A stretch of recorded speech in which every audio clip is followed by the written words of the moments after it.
Can you hear me? I can. Yep. Perfect. How are you? I'm all right. How are you? Good. Hey, Kat.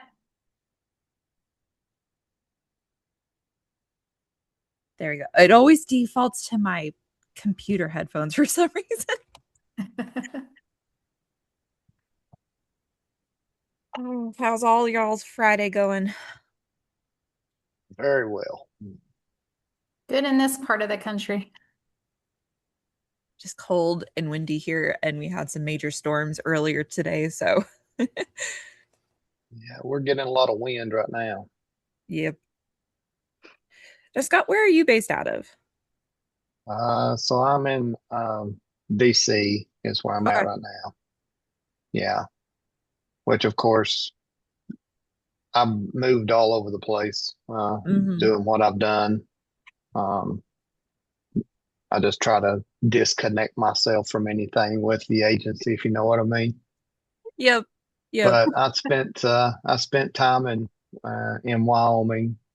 And then I spent about 3 years in Denver, and then I came to headquarters. Okay. Yeah, I live about hour 45, 2 hours from DC Yeah, in West Virginia. So, yeah, yeah. It's been a ride. yeah. How's the transition most recent? Uh, It's been quiet on this side. yeah, it's kind of quiet. That's probably it. Not a lot being said. Yeah. Everybody just does their job and tries to get home. Yep.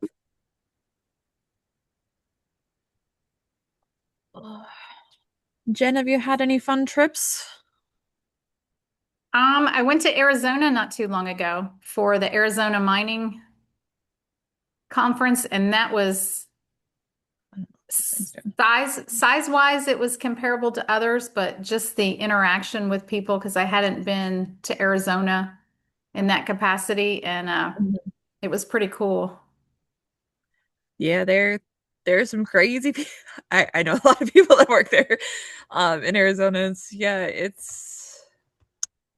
It's out west definitely, mining is just so different. it is. It really is. My background is mostly in aggregates until I joined MSHA Safety Services, and it's a whole different world out there.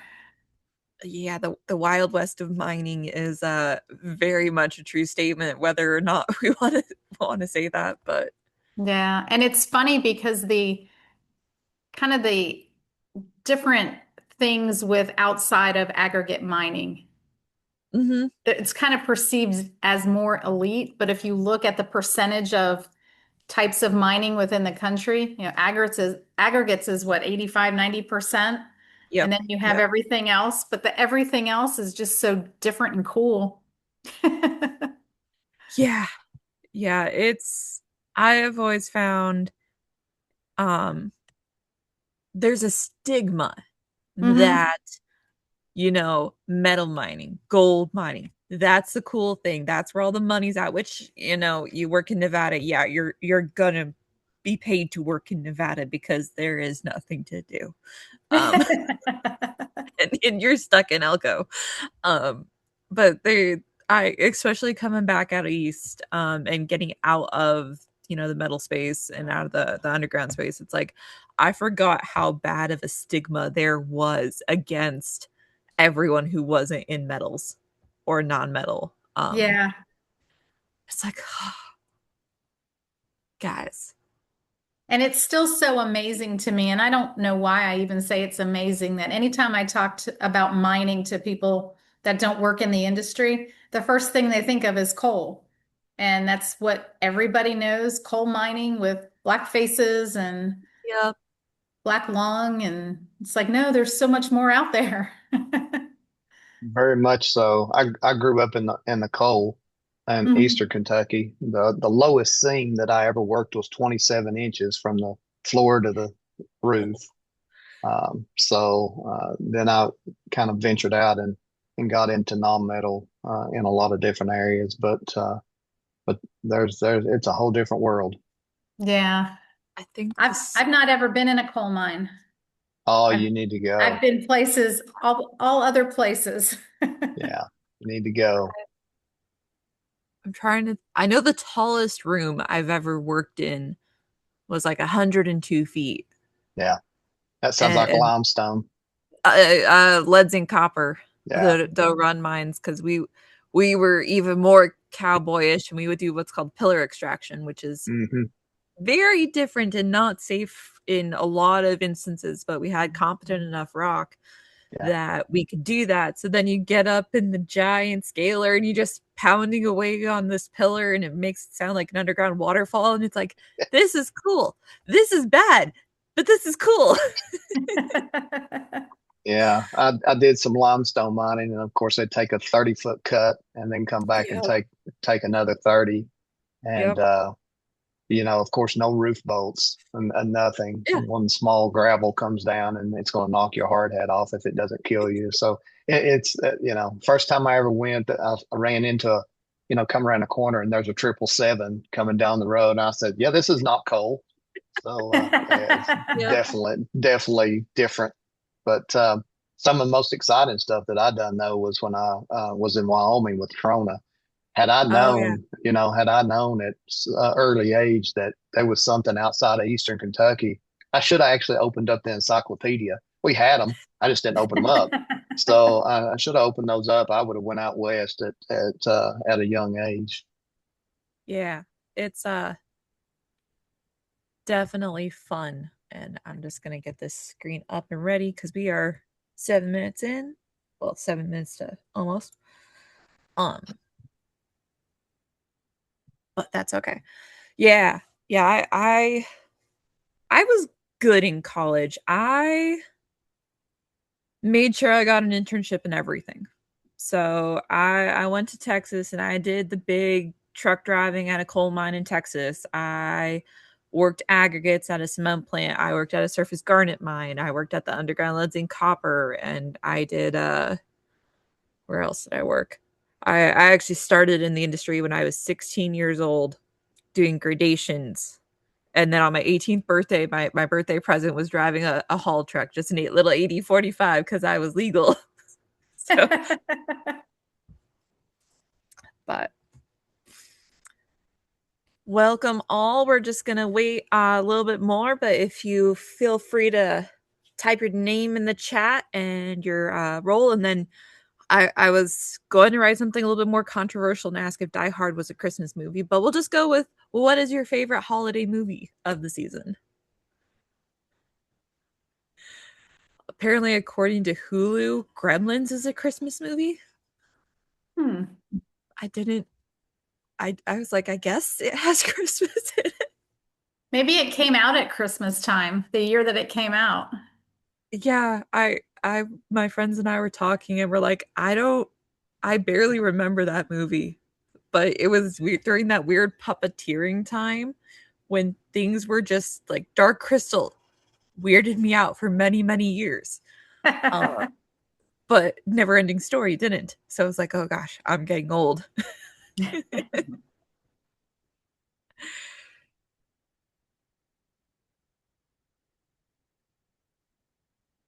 There's Emily.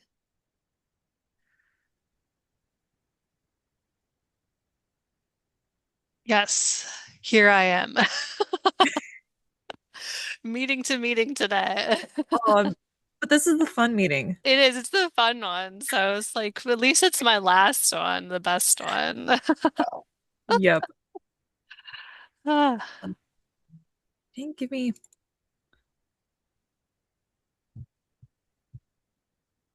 it didn't give me a host key, but we'll make this work.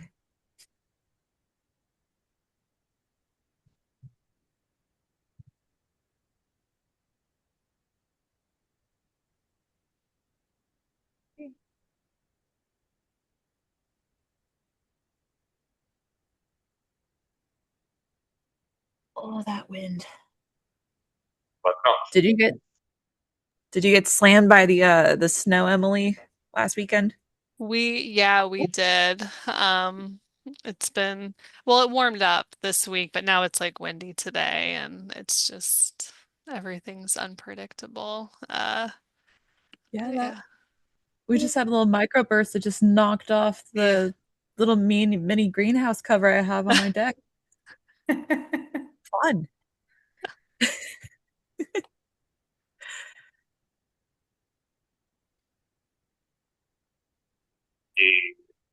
Good afternoon, everyone. Hi, Fanny.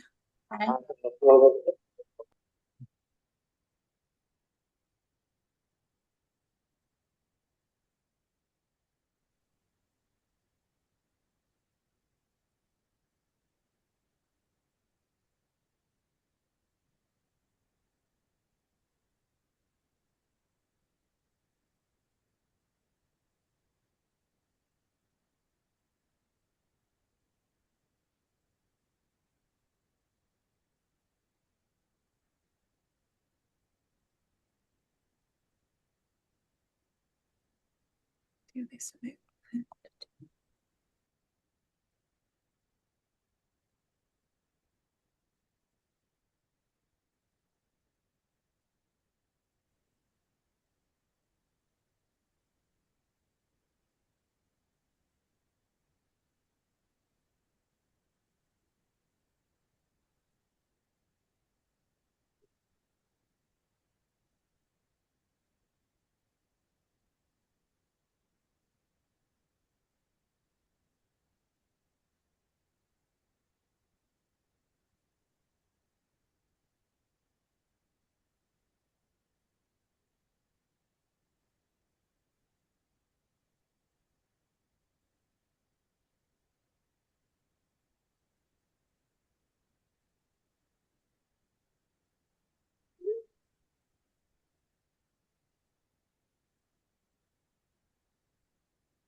I think Home Alone has a lot of perfect lessons learned of what not to do throughout the holidays.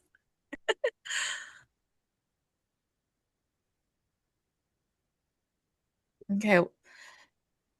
We had a couple more people join us. So, yep, just welcome and we'll get started here in another minute or two. But introduce yourselves in the chat. If you're joining us from a chapter or a different location, please let us know. And then, best, worst Christmas movie.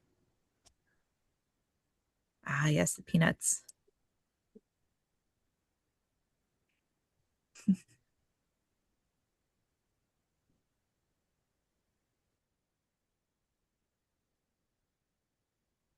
Okay.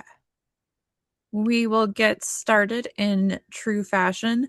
We'll probably have a lot of people join us later on, but that's okay. Welcome, everyone. If you don't know me, my name is Kathleen Tu. I am the programming chair for WIM USA. Thank you all for joining us for our December coffee break. Safety through the holidays. We've got three wonderful panelists that are going to be answering questions. This is a pretty open and fluid kind of little break. So if you have questions, please enter them into the chat at any point in time. We're here for you guys and to have a good, candid discussion. So before we get into the panelists, just a couple reminders from WIM USA. Our abstracts for our 2026 conference are closed. Thank you all for submitting those. But registration is open, and you can join us in lovely Tucson in 2026, April. If you are interested in sponsoring the conference at all, we do have a bunch of variety of opportunities, and you can reach out to either myself or WIM USA's email and find out more. If you are new to our coffee break series, we are having these every third Friday at 4 p.m. Eastern, 2 p.m. Mountain Time. Probably after our January coffee break, I will send out an email poll just to make sure that this time still works for everyone. and we can adjust it as well. These are for you guys. We want to make sure you guys can attend them as best as possible. Our next one is going to be January 16th. And then our speakers are TBD, but it should be another fun and exciting session. So with that, I'm going to ask my lovely panelists to unmute themselves if you're muted, and we'll start with brief introductions and why is this topic important to you? We'll start with Jennifer. All right. Well, thanks, Kat, and thank you for inviting me to your coffee break. My name is Jennifer Paget. I'm with MSHA Safety Services. I've been in the mining industry for close to 20 years now. Began my career in aggregates, and the last 4 years have had a whole different opportunity of mining open up before me. So, still involved somewhat in aggregates, but also in the other types of mining as far as trona, coal, gold, silver, all the cool stuff outside of aggregates. And, one of the things that resonates with me about safety around the holidays is, as we all know, in the mining industry, not being able to go home at the end of the shift could happen in a microsecond. And with some of the focuses around the holidays being taken away from work, if it's not focused on, is something that definitely could create that situation.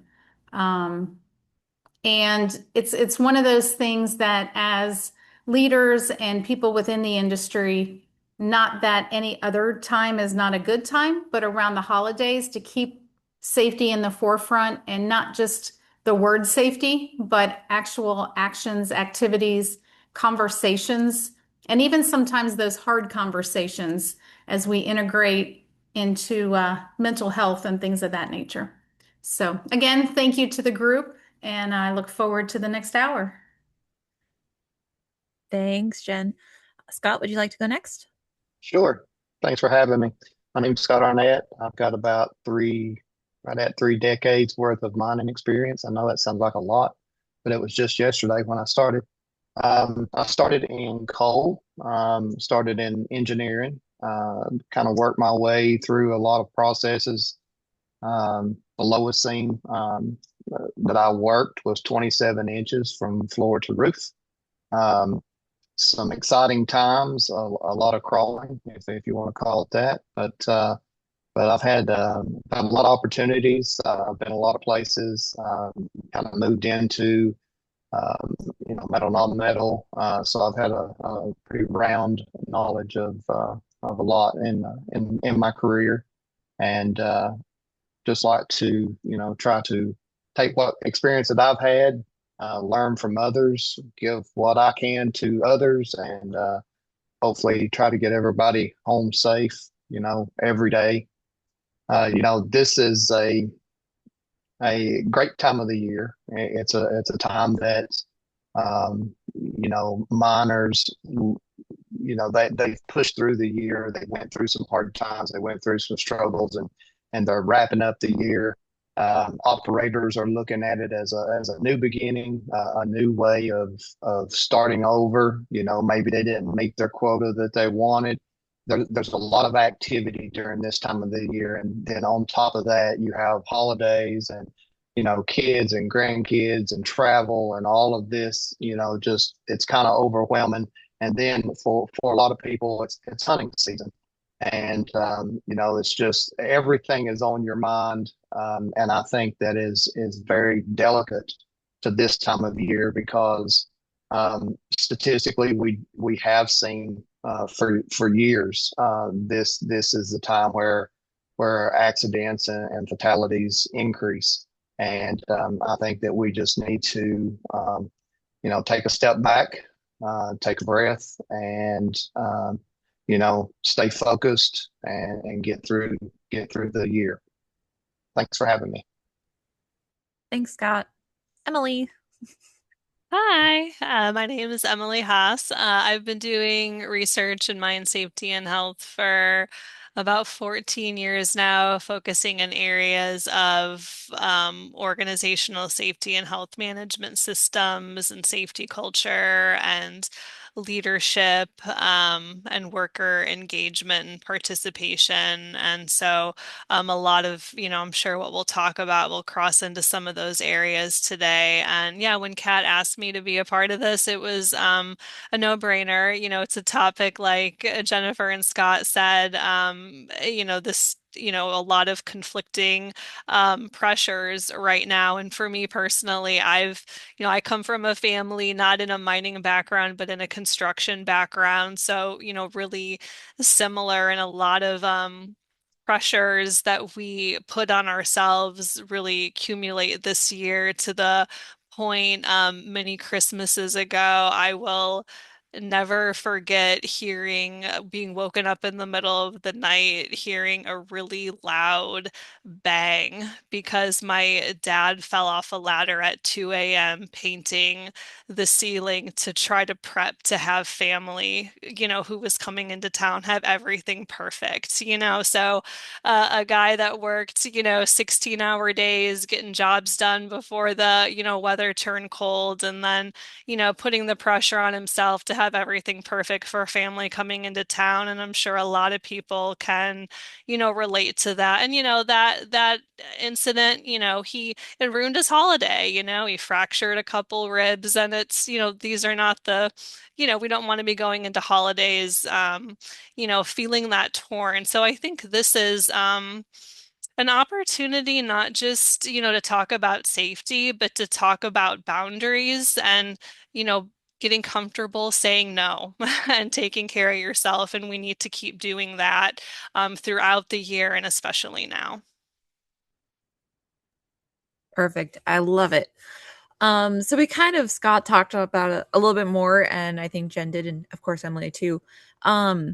We say, and there's some statistics that back this up, but we say, towards the winter months, incidents increase, whether it's hopefully not fatalities, but near misses, first aid injuries. Is that a true statement? And do you think there is one leading indicator that is more prevalent than something else? Is it just mine's not on task, or what are your guys' thoughts about how we present and just the statistics around the winter months? Is whoever wants to go first? I'll go ahead. Um, and I think Scott hit on it in his introduction that as we get to the end of the year, which is the beginning of the winter months, there is a push for that end of the year goals, production goals, things of that nature. And then, tie in the holidays in addition to, and I know seasonal depression is a real thing. So, of course, for underground miners, that may not be as a big deal because they're somewhat in the dark the majority of the time. But when they're not and they're not working, then you've got that whole activity of coming to work in the dark and then going home in the dark. So the whole mentality piece behind that, I think, is it attributes to that particular increase on all those scales. So I definitely agree. I remember early in my career, we worked long hours during the winter months. Of course, I've done a lot of research, especially in the last, you know, decade. This time of the year is it can be psychological, some of it, because we lose daylight hour in most places throughout, at least throughout the U.S. Um, I remember when I was young, we would man trip underground. I would be there before the sun came up. We worked long hours. I would not get outside, and the only light that I saw was the light on the stacker belt. I went weeks, up until the weekend, of never seeing sunlight. And when you're young, that might not bother you too much.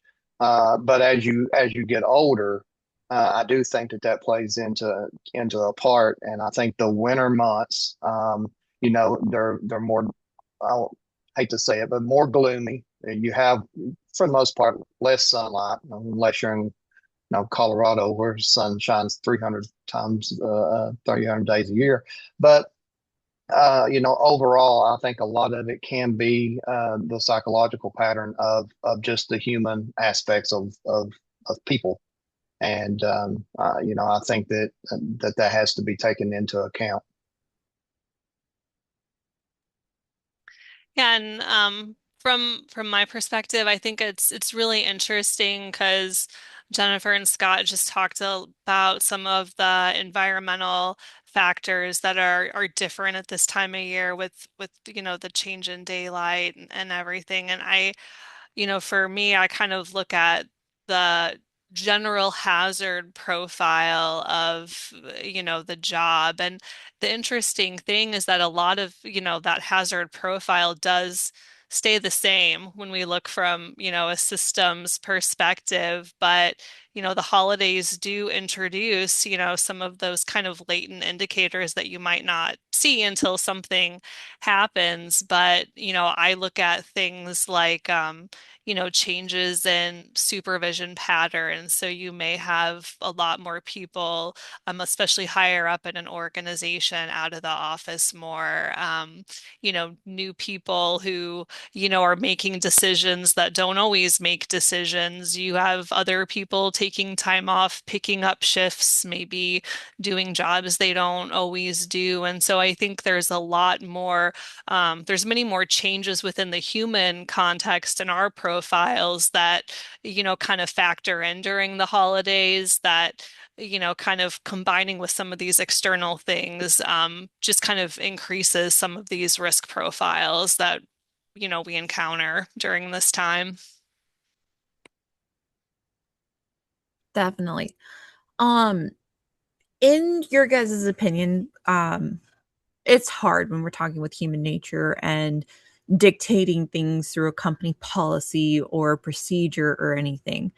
But from a human aspect, what do you think, or sorry, no, from a company aspect, do you think there is one thing, since you all have worked with many different companies in many parts of the industry, is there one thing from a company side that you've seen has really helped employees with whether it's sad or just the stressors of the winter months, or is there one thing that just like you would never wish to for any company to implement because it was the most hazardous thing in the world, like maybe getting rid of fatigue management hours because they are so short staffed?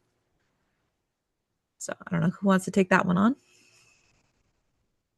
I can start. I mean, I think that, in terms of processes that are in place and, anything that's being implemented, I think that making sure workers feel that and it's not just something stated is really important. So I think your visible leadership that is walking the talk when it comes to some of these end of year pressures. And I think having kind of a realistic expectation of that workload is important. We all have end of year goals, but I think that checking in on what's a nice to have, a want to have, a need to have is important. And let's put those nice to haves aside and, you know, revisit them in January of that following year. I think sometimes we're focused so much on the short term when it comes to closing out the year that um, that's where some of that, kind of internal pressure can start to come in when we hear these messages. So I know it's not always possible, but from a messaging and leadership perspective, I think it's important. So part of my career in the industry, I was also in human resources.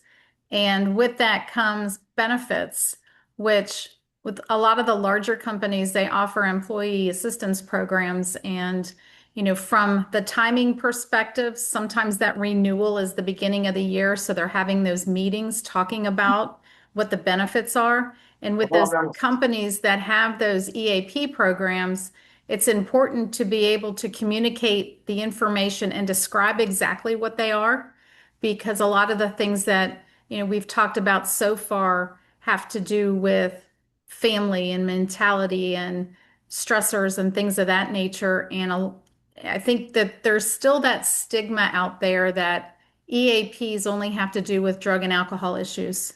And that is so far from the truth. And from an education standpoint, those leaders that can hit that timing and hit that pivot associated with the benefit renewal, I think could definitely make a difference in people being able to, if they can't help one another, to be able to help themselves via professional help.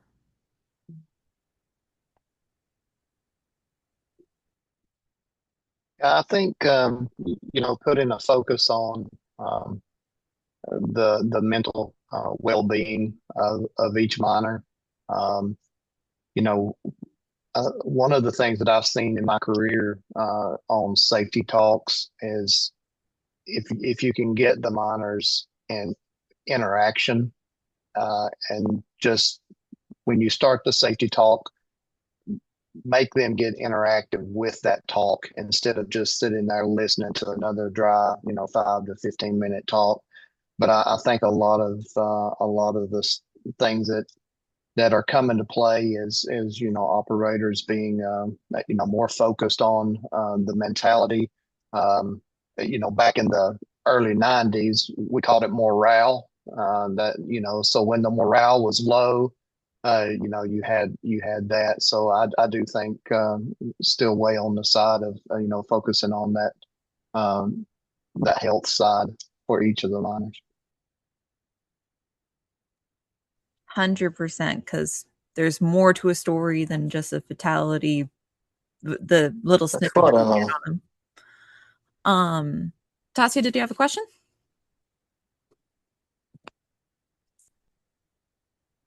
Okay.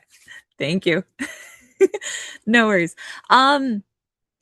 So let's bring it back to, there's been a interesting shift in the mentality of the industry since COVID. Um, Whether that's, we've lost a lot of our workforce, they retired, there were some losses for other reasons. We had a lot of shutdowns, restarting of operations. It became a very hard time. But then we also started actually talking about mental health. Psychological safety came to the forefront. With those trends, what do you think are you seeing that has benefited the industry most, and which one do you think will last the longest? I will take the most really quickly in that we're talking about it.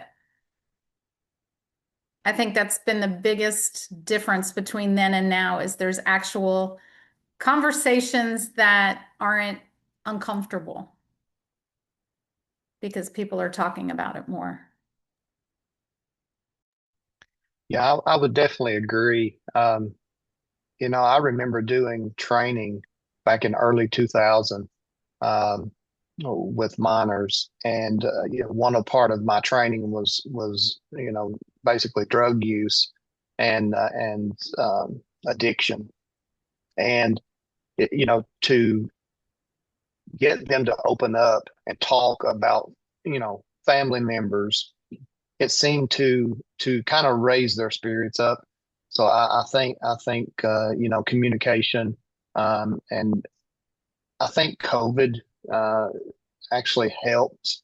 It didn't help in a lot of ways, but I think it put things more in perspective that we are a lot on an equal playing field, and no matter whether you're a CEO or you're someone that's shoveling a belt line underground, there's always something that can affect. And we never know what somebody's going through at home and having to bring to work. So I think, just keeping that all in check surely helps. Yeah, I definitely agree. I think the increased attention around mental health and worker well-being has been such a great benefit to not just this industry, but a lot of industries. And I'm encouraged that it's continued, and seems like it's going to continue. It's not just, kind of a flavor of the month topic, which it used to be, that 1 month a year. And it's been consistent, and where I see it going, and probably where it needs to go is, really having a total worker health, mentality where we're talking about and acknowledging your physical, mental, and emotional health and kind of the interdependencies of those things, at work and off work. And I think, as we transition from just talking about it to, really understanding what that looks like, in the field, and how we hold ourselves accountable, just like we would for an intervention around a physical hazard, how we can be accountable and equip our workers with the skills to intervene. So we have a lot of work to do, but to Jennifer and Scott, your point, like people are more amenable and willing to engage and have these conversations and be vulnerable. I still think we're behind other countries in this area, but we'll get there. I was at a conference not that long ago and we were talking about mental health and feelings. And I had a gentleman from the group. He spoke up and said, "Feelings, what are those?" And I was like, "Oh." Yeah. Yeah, it's amazing. And as Jennifer knows, she was one of my panelists when we actually had one of the first, I think, mental health sessions that was done at a mining conference, and we got deep into the feelings. And there was a young lady that came up to me afterwards, and she's like, "Thank you, because my brother struggles with depression. He's attempted suicide a bunch of times. I don't know how to talk to him." And we just stood in the hallway and we're like, "Okay, well, have this worked for me? Does that work for you?" And I don't know if even 2 or 5 years ago we would have had those conversations. And especially like females, it's a stigma, but we tend to bond together and we're the emotional people in the industry. But Or sensitive. are sensitive, or there's so many different acronyms Yeah. that we could go into there.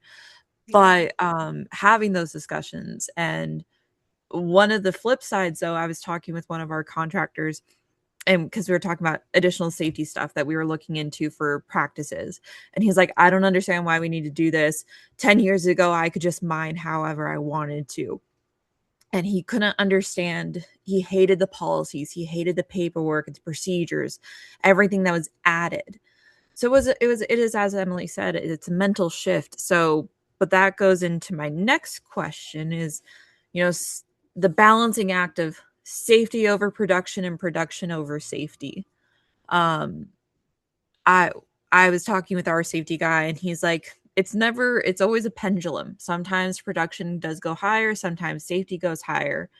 But what are your guys' thoughts, and what do you think is the most effective way to get, besides just conversations, to get a total workforce on board to understand there are times we need to do all of this, but there's also times we need to do all that?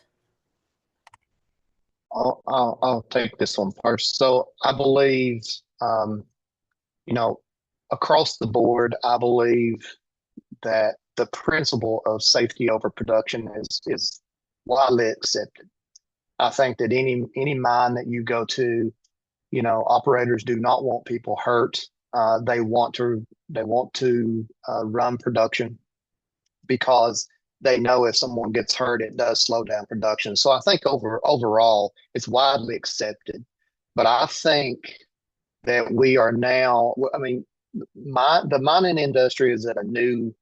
I want to call it a new era of time. A lot of the older miners are now retiring, getting ready to retire. The experience is going away.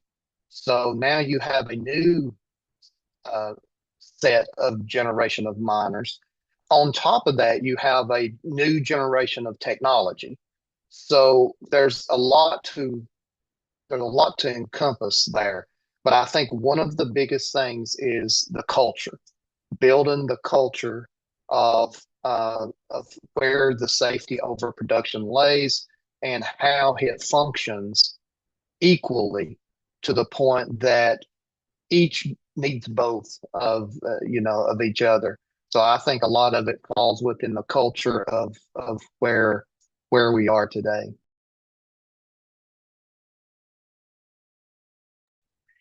Yeah, I agree with Scott with the culture piece of it, and also that, I think safety is, widely, obviously preferred, accepted over the production piece, like Scott said. I think one of the, bigger challenges right now is kind of our role conflicts. I think a lot of times frontline supervisors. I feel like being a frontline supervisor is the hardest job. I've never been one, in any of my organizations, but you're kind of this, middle person between, your frontline workforce and then, the execs above you, and this role conflict of you have these targets you're told to hit, and how you convey things in a way to your workforce that emphasizes you're still supporting safety. And I think as frontline workers, you also have that role conflict of wanting to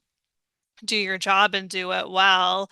And, when you're making your decisions, where does your decision making kind of align with messages that you're interpreting? And so I think there's, a lot of internal conflict that we all face, each day, that between that safety and production aspect. There's that old saying that a safe operation is a productive operation and a productive operation is a safe operation. And, in my experience, when we went through those processes of putting together, um, doing slams or doing JHAs and building those skills, or not the skills, but the processes, not only does the job become safer because you're identifying hazards and mitigating them, but just in essence and without having to add anything to it, it also became productive. And it's just that time frame that it takes to do that. But I always in training explain to people, I firmly believe that you're going to pay with time and money with both safety and production. And it's typically less expensive if you pay for it in the front end than if you're paying for it afterward, because you're paying, you have you have an incident and now you've got an investigation, you have potential downtime, you've got, depending on the incident, whether it's an injury or property damage or anything of that extent. But if you would have taken a little more time in the beginning, that potentially could have been eliminated. But going back to the mental side of things too, I think there are people at times, and in some cases, it's human nature. They put an undue stress on themselves to work first, faster, harder, quicker, because most people are there to please and they want to hit those numbers and make their boss happy. And so being able to take a step back and going back to what the others said about culture, that is so important to lay the guidelines of this is our culture. And it's not making sure things get done faster, quicker. It's making sure they get done the right way. And regardless if it's a production process or a safety process, both of them somewhat have to be looked at equally. Definitely.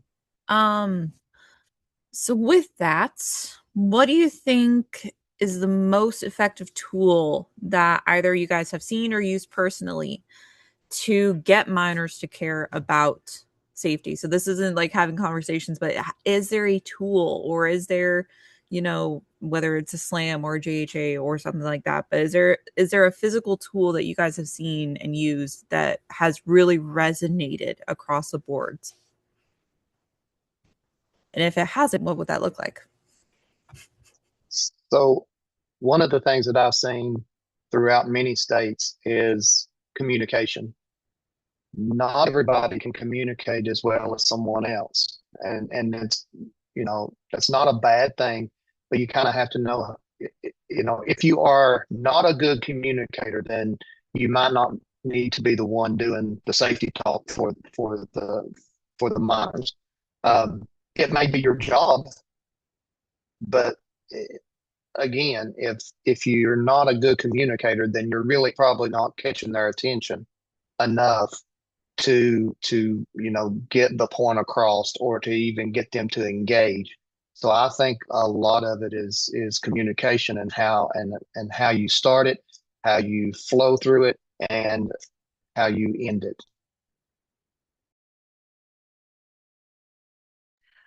I like that, Scott. I like the whole communication thing, and even in cases you talk about, morning meetings, things of that nature. And in our aspect, we do a lot of new miner training and annual refresher training, and sometimes people will come in with the expectation this is going to be the worst day of my life.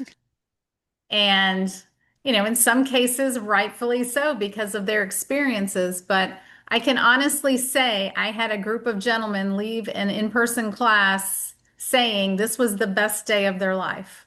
Now, I may have kind of poked it a little throughout training, but with that being said, making conversations more energetic and fun and involving rather than here's our topic for the day, reading from a piece of paper, you know, go out to your jobs and be safe. Yeah, I think bringing both of your points together, I mean, what's that adage? Like, people will participate in a world they help create. I didn't get it totally right, but really what we've seen work the best in our implementation research is that aspect of, worker engagement and them having input, and seeing that input reflected in change. So, like a really straightforward example is, we worked with a company that was having a lot of problems with their workforce wearing eye protection. They just wouldn't wear it. They kept getting eye injuries. And then we ended up coming up with a concept of, having a whole bunch of different safety glasses out and people being able to, pick what they wanted to wear, rather than just ordering from one company and, everyone getting a pair. And compliance went up, eye injuries went down. And what a simple, I know it's not always feasible, but for this small company to do this, it was. And so again, you have that input and autonomy and picking what you're gonna, wear, and you're gonna wear it more. So that engagement piece is huge. Yeah, proper fitting PPE is a whole different conversation, but boy, does it make a difference. Um, what do you guys think? We're gonna bring it back a little bit more personal, but what do you guys think is the biggest stigma towards safety that you have faced, and how do you guys overcome it? You guys are obviously still in the industry, and safety does not always get the good rap because you are seeing the accidents, the injuries, the fatalities. You're dealing with the more human nature of it all. So, again, what do you think is kind of the biggest stigma that you faced, and how did you guys overcome it?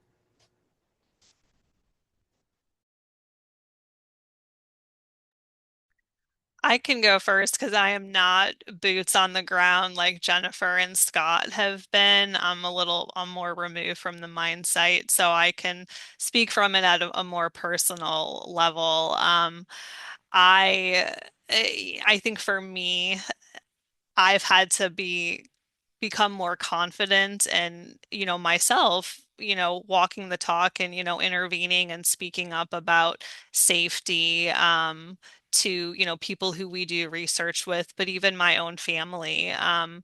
For people who know my background, I got in the business of safety because I lost a family member in a tragic accident, and I knew about, behaviors that were not safe, and I at that point in my life was too uncomfortable to communicate and intervene. And so even though people still might make fun of me for, doing certain safety behaviors that, we would preach in the workplace. If I'm at home and a neighbor might say, why are you wearing ear protection when you're out cutting grass? You don't need to be doing that. Becoming more confident in myself, and also going back to my values. So, I know what my values are as an individual in terms of, having courage, being curious. Those are two things I always point to. And so, rechecking and aligning my values has made, helped me overcome conversations around safety when I get pushback from people.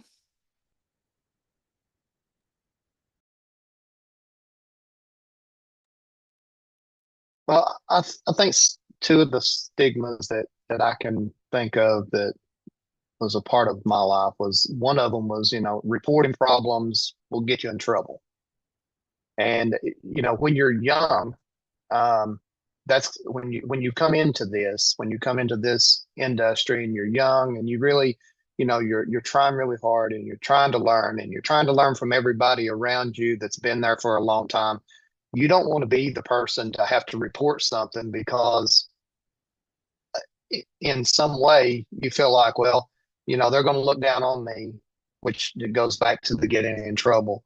I think that is actually, it's the fear of retaliation and discipline and all of this that a young person in this industry may feel. I think that that's one of the biggest stigmas that I remember because that's actually probably far from being the truth. If an operator hears that there is an issue that can be fixed, they want to fix it. In most cases, they want to fix it right then. But without them knowing, that it becomes just a problem that's out there. And I think the other one that just comes to mind is experienced miners. They don't need safety rules. You go through life. You've got, somebody's got 30 years of experience like myself, and you get comfortable and you get complacent. You feel like that you're good at your job, and chances are you are, but it's never to the point that you're so good you can't get hurt. And it's like driving a car. I put on a seatbelt every time, but that doesn't guarantee me that I'm going to get to my destination. So again, I think those are two of the biggest experiences that I've had as far as stigma goes. Yeah, and I think along the lines of what Scott said, the reporting piece, I have heard it, if not two times, 100 times, be a sport, don't report. And, and what does that mean? It means the information and the communication isn't passed along. Um, and at that point in time, whether you're newer to the industry and people that have been there longer are telling you, oh, don't tell anybody because this is what could happen. From a safety professional perspective, I've gotten to the point, there's many days where I'm just frustrated and deflated because it's like, okay, they're going to listen to the more senior miner because they've been doing the job for decades. Whereas, I've been in the industry for a bit, but not doing the same job alongside. But the one thing that I do have that they don't have are my personal experiences.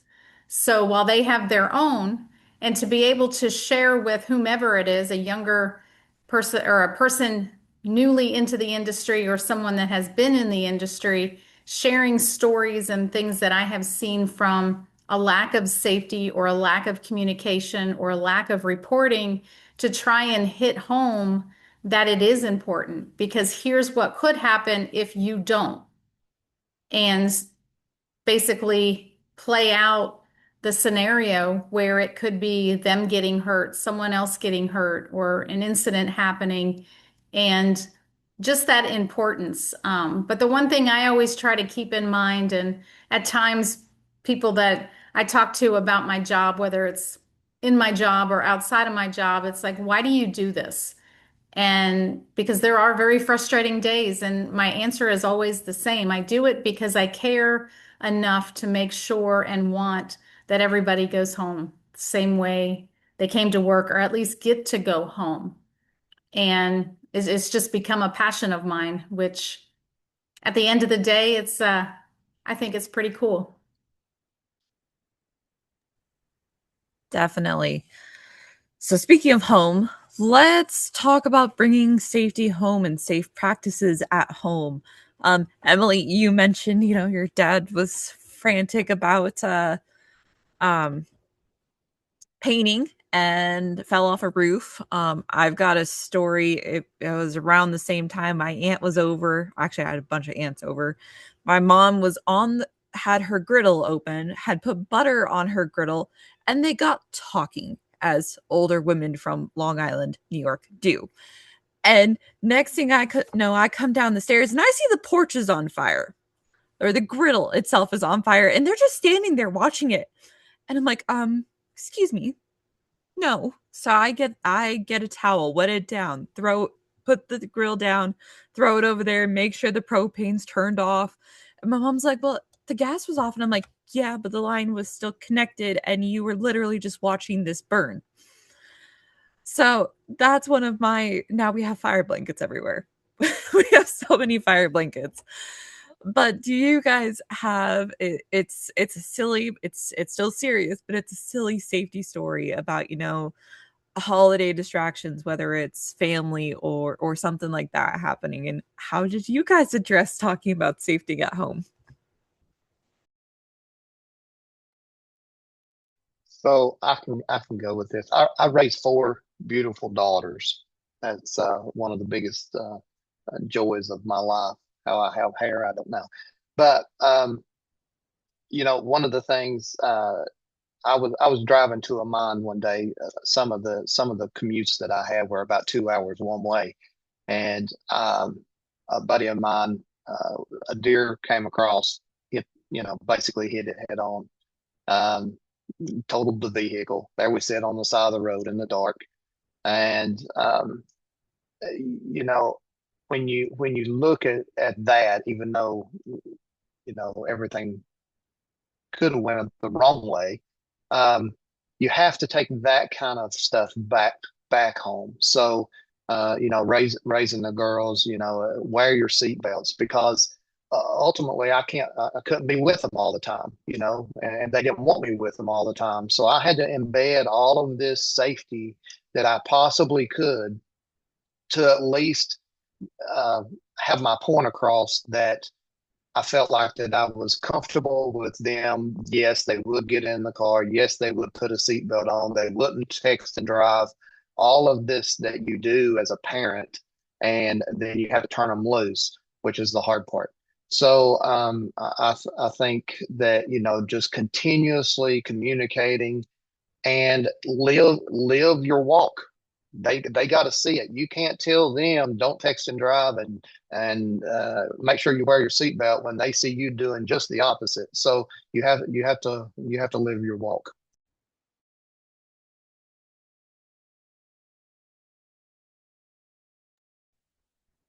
And not so much of a funny story, but a story about safety at home during the holidays. My husband and I recently, our dog was diagnosed with diabetes. Unfortunately, he's passed, but it got me thinking of not only pets and our dog, but also children. So when you're going to a family member's house or going to a friend's house, having that understanding they may have a child with a peanut allergy, or they may have a dog like we did with diabetes that was on a very strict schedule.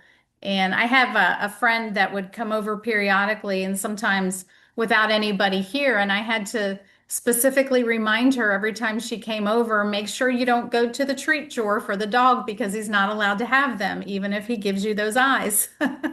So, just one of those things that, at times people don't think about when it comes to whether it's around the holidays or any other time. It makes me feel good to be able to give back what our dog gave to us, even though he's not here anymore. Um, I'm sorry, Jennifer. I hope that your first holiday without your doggy's okay. Um, That's hard. Thank you. I So, I mean, I shared my, funny physical safety story earlier. I think, one thing that we're doing this year kind of goes back more to the mental health and well-being side of things, where it's been, for us this year, my family, it's been just such a tumultuous year. It probably has been for a lot of people, but as a federal employee for me, personally, it's been a crazy year. Both my parents, my parents had a car accident recently. My mom had knee replacement surgery. Everyone's just had big things going on this year. And so, we're all just tired. And so instead of kind of putting this pressure on ourselves to have kind of the perfect meal, the perfect gifts for, our nieces and nephews and grandkids and all that. I was just talking to my mom last night and we said, you know what, we're just going to let it be what it is. We are not totally prepared, but you know what, we're all going to be in the same place at the same time for like the first time this year. And so it's going to be amazing. So we're not cooking as much food as we usually do. We're not, we've kind of made, decisions to make things easier on ourselves. So it kind of goes back to what I said at the beginning. I think that it's important to kind of revisit our boundaries and what's good for us. And it's okay to say no and to say if you have an allergy and, to be respectful of, things like that. So it's just a time to, respect yourself and respect other people. And I think that the safety and health follows that. Definitely. My mom gets her knee surgery on Monday. So she has a forced relaxed Christmas. But I'll it's give you tips. I yes, we took will care of my take mom. Yes. um so before I ask my next question, we have about 12 minutes left. So I would just want to give everyone in the audience a chance to ask any questions. You can type them out, you can raise your hand. Um, but I'll just put this caveat in here and I'll just echo what Emily said. Setting boundaries in the holiday and just in your life in general is so important. Like my sister's in-laws invited us over for Christmas Eve, and it's like mom's like, I'm gonna be in a walker. No, you can come here, but and just not having the stress of making a huge holiday meal or just having that discussion and realizing it doesn't have to be perfect. Some of us have those OCD tendencies, but hosting and going over to places is very stressful. And if you have, like, my one friend has, both her and her fiance's parents are divorced, so they're like trying to jigsaw together where they need to be. And there was that movie a long time ago where they had to hit like those four in-law parties at the same time, and I cannot remember what it is, but just understand if you're tired. If your family will understand, your loved ones will understand, it's better to get to your location safely, especially with winter weather. It looks like at least East Coast we're going to have a warm winter, but out west or wherever you guys are, pay attention to the weather and don't put yourself into harm's way just to make that fourth holiday party or to get the ham or the turkey. Your loved ones will understand. They just want you to be in one piece and safe. um so with that, does anyone have any questions, or do our panelists have any other questions for each other?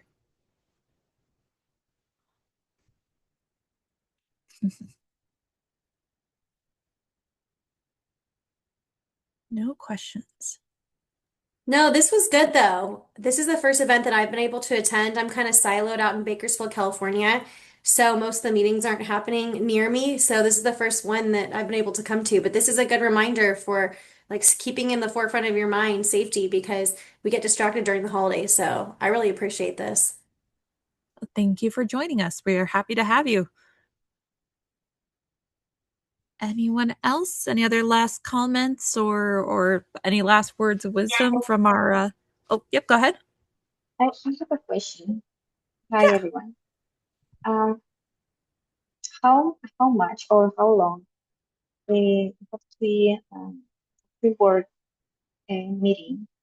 Because sometimes it's like too long for me, maybe like 20 minutes, 30 minutes, 40 minutes, before start to work, and the message is not coming. It's just maybe people are getting bored. So, what do you think is the best time to take in a pre-work meeting?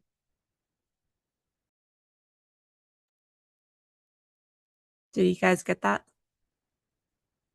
She's asking, like in your safety meetings in the beginning of the day, what's the most effective time? Because she's saying, those 20-30 minute meetings, sometimes that safety message is lost. And do you guys have, I know I have an opinion of this, but I'm not the panelist. So do you guys have an opinion of, besides better communication, is there a golden time?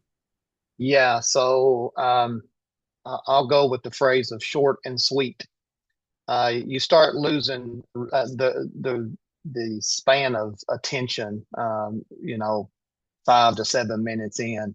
So if you can break your communication up into segments, it does seem to work better. It's like it's like going to a corporate meeting.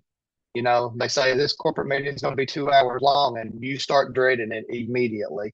So I still kind of stand on short and sweet, but with that, be prepared.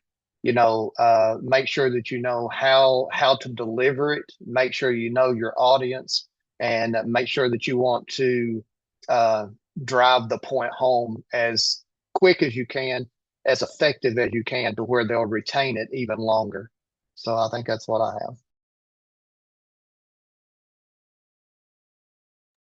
I kind of go along the same guidelines as Scott with brief snippets of information, but to add one additional thing as far as involving those that are involved in the training. So depending on what the topic is, have other people do the training or ask questions or make it a situation where it's interactive, kind of a forced interactive. And at first it'll be clunky and it'll be very uncomfortable and people won't want to participate. But those uncomfortable silence moments are important because eventually somebody's going to get so uncomfortable they'll talk. And then once one person talks, then other people talk. And, in that case, sometimes meetings will go a little bit longer than anticipated because now you have the others sharing their experiences and stories. And I think at the end of the day, what are those are the things that get remembered when they leave is what they've shared and experiences and stories. I'll share a really interesting, it's just a case study that we did with an aggregates operation, but we analyzed all of their near miss data that was reported over a quarter and found that a majority of near misses occurred around like 10 to 10:30 in the morning. So kind of your midday between, the start of your day and lunch. And so, we did a lot of work with that company and they actually started kind of 15-minute breaks at that day where then leaders kind of went and touched base, and it kind of broke up, kind of again, like you're breaking stuff up into segments. So instead of having everything in the morning, they did this touch point in the middle of the day, and workers got kind of a mind break as well. And their actual cases went down, not just kind of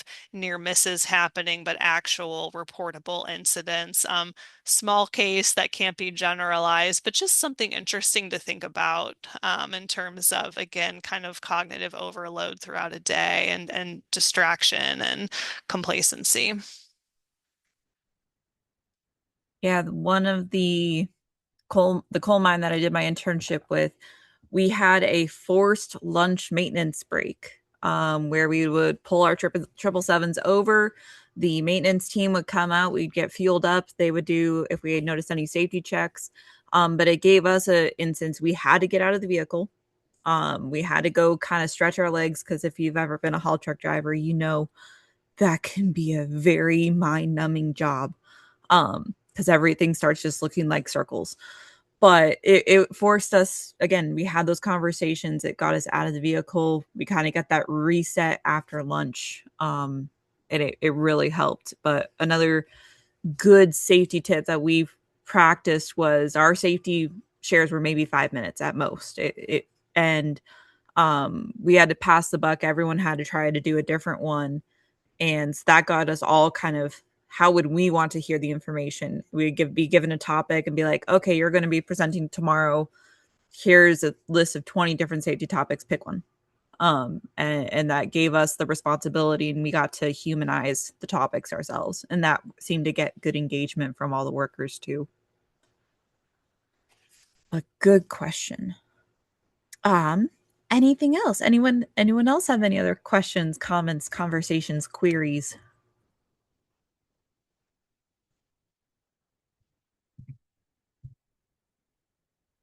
No más preguntas? No more? Yeah, this is true. English is a hard language, no matter how you speak it. Okay. Well, with the last 3 minutes, if no one has anything, I would just like to give our panelists a wonderful round of applause and thank you all for taking time out of your Friday evening to join us. Look forward to the January 16th coffee break, and we will catch up all. Have a safe and happy holiday season and stay warm if you're in the northern part of the hemisphere where it's cold this time of the year, and just give your guys' self some grace to take a step back if you have to. Be safe out there and have a great, wonderful day. Thank you all so much. This is wonderful. We appreciate you guys doing this. This is really, really, this is my second one. And Kathleen knows this is just so phenomenal. Thank you guys so much. Well, thank you for keep coming back. Okay. Thank you all.